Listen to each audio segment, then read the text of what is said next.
Blockades through the centuries. Report. In the past, countries at war have used ships, weapons, and troops to carry out blockades. These actions stop all supplies and people from coming into a city or country. History gives us many examples of how blockades have been used effectively.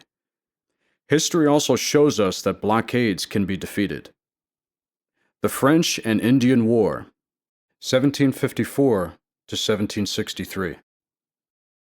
In the mid-1750s, the French and British began fighting over land in North America.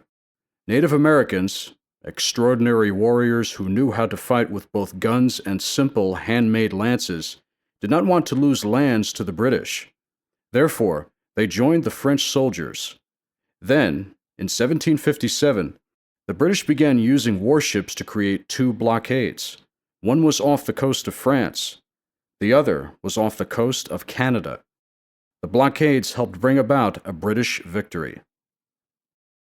The Revolutionary War, 1775 to 1783. After the French and Indian War, the British taxed the American colonies heavily. Laws were made in England, and colonists had no say in them. The colonists chanted, "No taxation without representation." When their cries were ignored, the colonists rebelled. The Revolutionary War had begun. During this war, the British Navy blockaded the city of Boston. Americans could no longer receive supplies or ship them to be sold overseas. In response, General George Washington made a decision that reflected his skillful leadership. He had a cannon placed atop a hill overlooking Boston Harbor. The British saw the weapon. It was elevated and pointed toward them. They knew that they were at risk of being blown up, so they left the harbor and ended the blockade. The Blockade of Berlin, 1948 to 1949. In modern times, airplanes and submarines have been able to bypass blockades. As a result, blockades are often no longer practical and in some situations, even pointless. The Blockade of Berlin proves this. In May 1945, at the end of World War II, the city of Berlin was divided into two parts. Russia had control of the east side.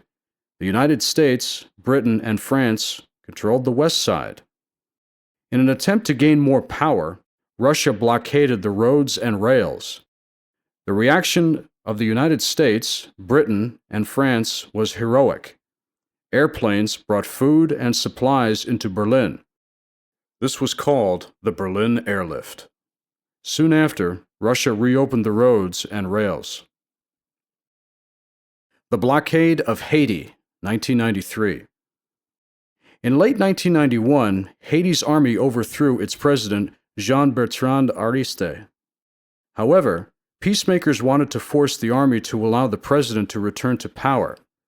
To help do so, the United Nations blockaded the country in 1993. The results were harsh. A missionary working and teaching in Haiti said that the blockade hurt the Haitian people more than the army had.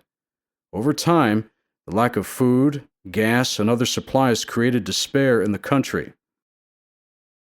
In the end, the blockade worked, and the army allowed Aristide to return to power. Toxic Waste Blockade, 2006. In 2006, an international organization, Greenpeace, took action to stop pollution. It knew that ships were dumping toxic waste into the oceans. The waste was capable of making thousands of people sick, so Greenpeace used its ships to blockade cargo ships in some of the ports. The group forced the ships to find better sites for disposing of harmful waste.